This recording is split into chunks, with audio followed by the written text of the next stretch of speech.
Chapter 33. Pinocchio is trained for the circus. Finding that the door remained shut, the little man burst it open with a violent kick and, coming into the room, said to Pinocchio and Candlewick with his usual little laugh, "Well done, boys! You brayed well, and I recognized you by your voices. That is why I'm here." At these words, the two little donkeys were quite stupefied, and stood with their heads down, their ears lowered, and their tails between their legs. At first, the little man stroked and caressed them, then, taking out a curry-comb, he combed them well. And when by this process he had polished them till they shone like two mirrors, he put a halter around their necks and led them to the market-place, in hopes of selling them and making a good profit. And indeed buyers were not wanting. Candlewick was bought by a peasant whose donkey had died the previous day. Pinocchio was sold to the director of a company of clowns and tight-rope dancers, who bought him so that he might teach him to leap and dance with the other animals belonging to the company. And now, my little readers, you will have to understand the fine trade that little man pursued. The wicked little monster, who had a face all milk and honey, made frequent journeys around the world with his wagon. As he went along he collected, with promises and flattery, all the idle boys who had taken a dislike to books and school. As soon as his wagon was full, he conducted them to the land of boobies, so that they might pass their time in games, in uproar, and in amusement. When these poor deluded boys, from continuous play and no study, had become so many little donkeys, he took possession of them with great delight and satisfaction, and carried them off to the fairs and markets to be sold. And in this way he had in a few years made heaps of money and become a millionaire. What became of Candlewick I do not know, but I do know that Pinocchio from the very first day had to endure a very hard, laborious life. When he was put into his stall, his master filled the manger with straw, but Pinocchio, having tried a mouthful, spit it out again. Then his master, grumbling, filled the manger with hay, but neither did the hay please him. "Ah!" exclaimed his master in a passion, "does not hay please you either? Leave it to me, my fine donkey.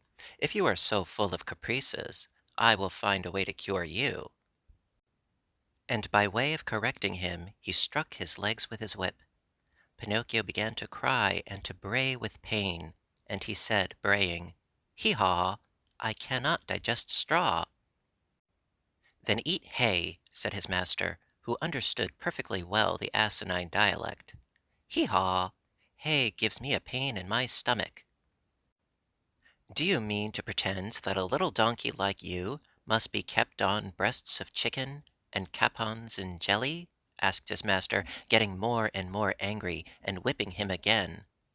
At this second whipping, Pinocchio prudently held his tongue and said nothing more.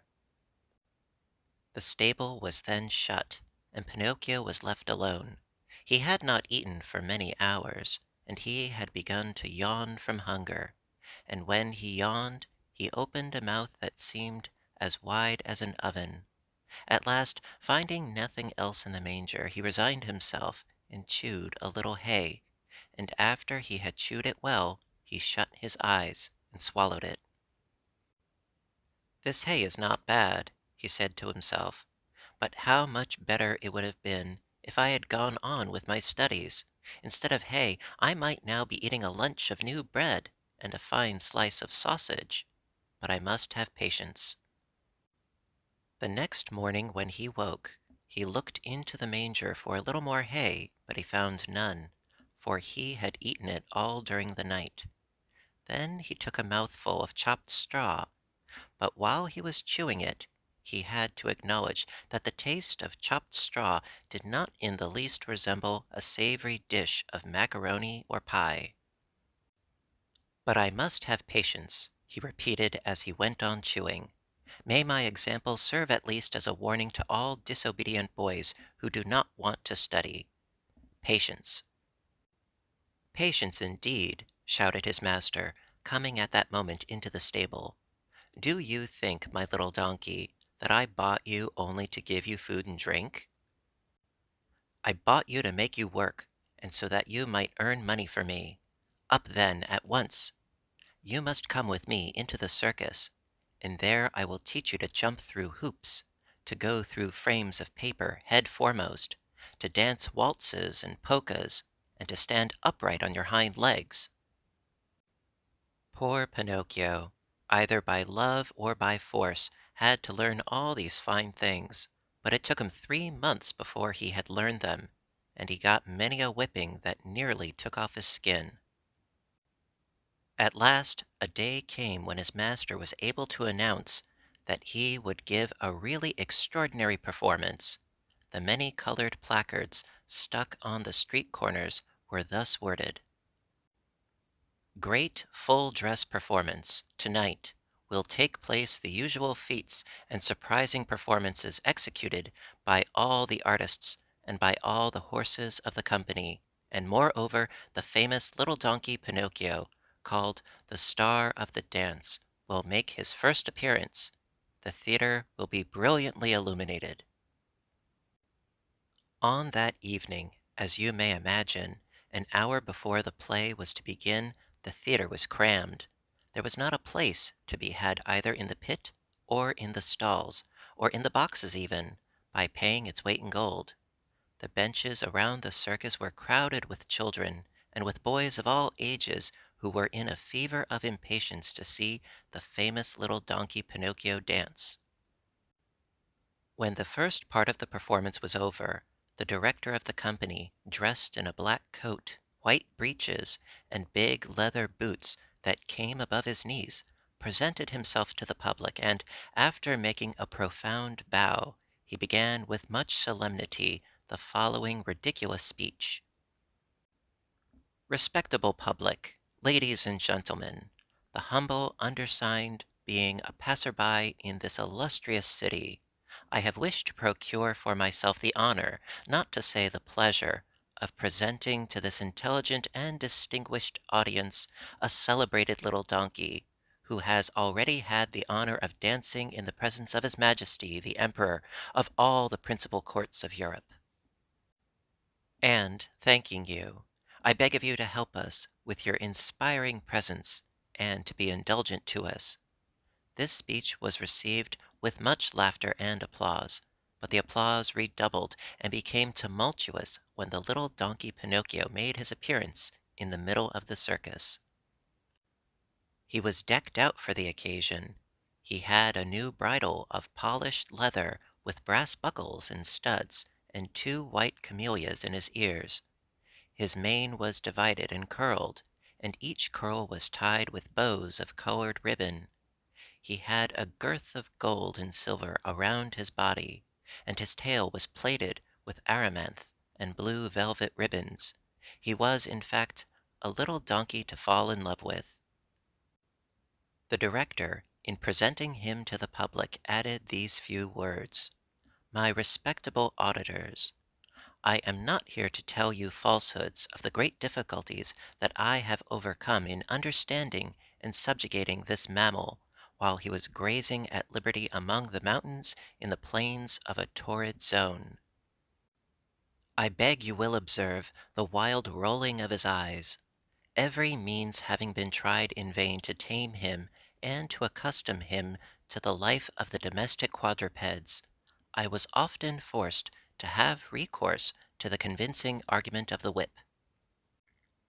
But all my goodness to him, instead of gaining his affections, has, on the contrary, increased his viciousness. However, following the system of Gall, I discovered in his cranium a bony cartilage that the Faculty of Medicine of Paris has itself recognized as the generating bulb of the hair and of dance. For this reason, I have taught him not only to dance, but also to jump through hoops and through frames covered with paper. Admire him, and then Give us your opinion of him. But before taking my leave of you, permit me, ladies and gentlemen, to invite you to the daily performance that will take place tomorrow evening. But in case the weather should threaten rain, the performance will be postponed till tomorrow morning at 11 antemeridian of postmeridian. Here the director made another profound bow, and then, turning to Pinocchio, he said, "Courage, Pinocchio! Before you begin your feats, make your bow to the distinguished audience, ladies, gentlemen, and children." Pinocchio obeyed, and bent both his knees till they touched the ground and remained kneeling until the director, cracking his whip, shouted to him, "At a foot's pace!" Then the little donkey raised himself on his four legs and began to walk around the theater, keeping at a foot's pace. After a little while, the director cried, "Trot!" and Pinocchio, obeying the order, changed to a trot. "Gallop!" and Pinocchio broke into a gallop. "Full gallop!" and Pinocchio went full gallop. But while he was going full speed like a racehorse, the director, raising his arm in the air, fired a pistol. At the shot, the little donkey, pretending to be wounded, fell his whole length in the circus ring, as if he were really dying. As he got up from the ground amid an outburst of applause, shouts, and clapping of hands, he naturally raised his head and looked up, and he saw in one of the boxes a beautiful lady who wore around her neck a thick gold chain from which hung a medallion. On the medallion was painted the portrait of a puppet. "That is my portrait! That lady is the fairy!" said Pinocchio to himself, recognizing her immediately, and overcome with delight, he tried to cry, "Oh, my little fairy! Oh, my little fairy!" But instead of these words, a bray came from his throat, so sonorous and so prolonged that all the spectators laughed, especially all the children who were in the theater. Then the director, to give him a lesson and to make him understand that it is not good manners to bray before the public, gave him a blow on the nose with the handle of his whip. The poor little donkey put his tongue out an inch and licked his nose for at least 5 minutes, thinking perhaps that it would ease the pain he felt. But what was his despair when, looking up a second time, he saw that the box was empty and that the fairy had disappeared. He thought he was going to die. His eyes filled with tears, and he began to weep. Nobody, however, noticed it, least of all the director, who, cracking his whip, shouted, "Courage, Pinocchio! Now let the audience see how gracefully you can jump through the hoops." Pinocchio tried 2 or 3 times, but each time he came in front of the hoop. Instead of going through it, he found it easier to go under it. At last he made a leap and went through it, but his right leg unfortunately caught in the hoop, and that caused him to fall to the ground doubled up in a heap on the other side. When he got up, he was lame, and it was only with great difficulty that he managed to return to the stable. "Bring out Pinocchio! We want the little donkey! Bring out the little donkey!" shouted all the boys in the theater, touched and sorry about the sad accident. But the little donkey was seen no more that evening. The following morning the veterinarian, that is, the doctor of animals, paid him a visit and declared that he would remain lame for life.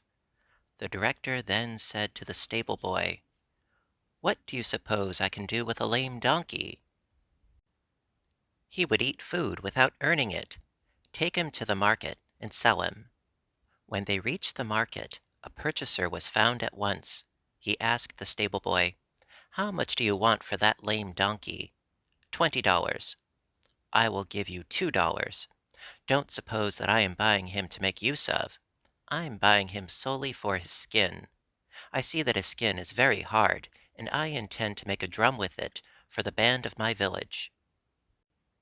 Imagine poor Pinocchio's feelings when he heard that he was destined to become a drum. As soon as the purchaser paid his $2, he conducted the little donkey to the seashore.